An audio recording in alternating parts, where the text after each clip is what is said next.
Do you know what a switch is? No, not the video game console, nor the thing you use to turn on the lights.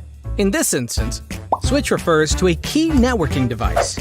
How have switches evolved over the years? Let's find out. Imagine that two computers in the same office need to send files to each other.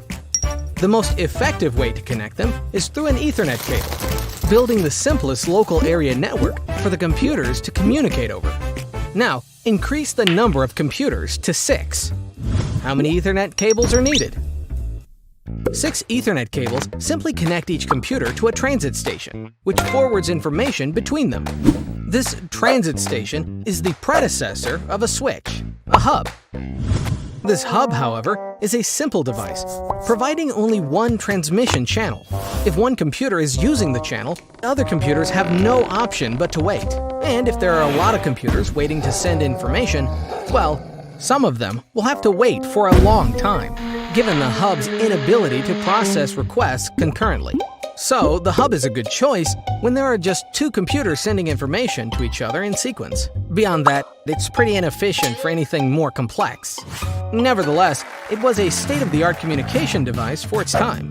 Then, in 1989, computer networking equipment manufacturer Kalpana turned a single-channel hub into a switch using a switching matrix, allowing multiple computers to communicate at the same time.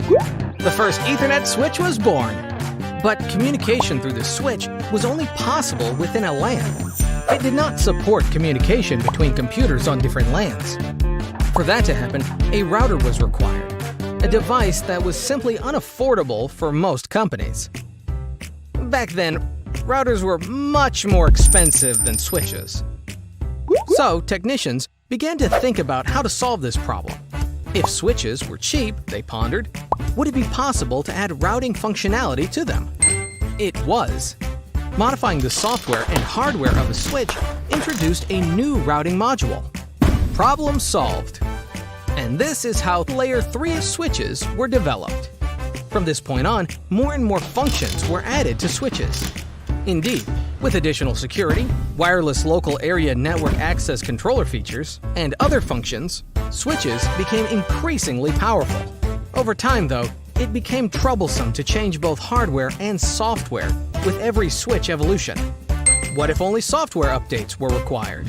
And so, programmable switches entered the market, offering unrivaled levels of convenience. Switches have evolved so much and so far that there seems little space for future development. But that's not factoring in sheer network expansion. In the age of the Internet of Things, so many devices will need to be connected to networks. Switches risk running out of ports. But if a switch port simply connects to a remote unit, it's magically converted from one port into many. So, surrounding a switch with lots of RUs vastly increase the number of available ports. This is Huawei's simplified architecture. A mere 30 years or so have passed since the arrival of that first switch. From a single hub to Huawei's simplified architecture. What comes next?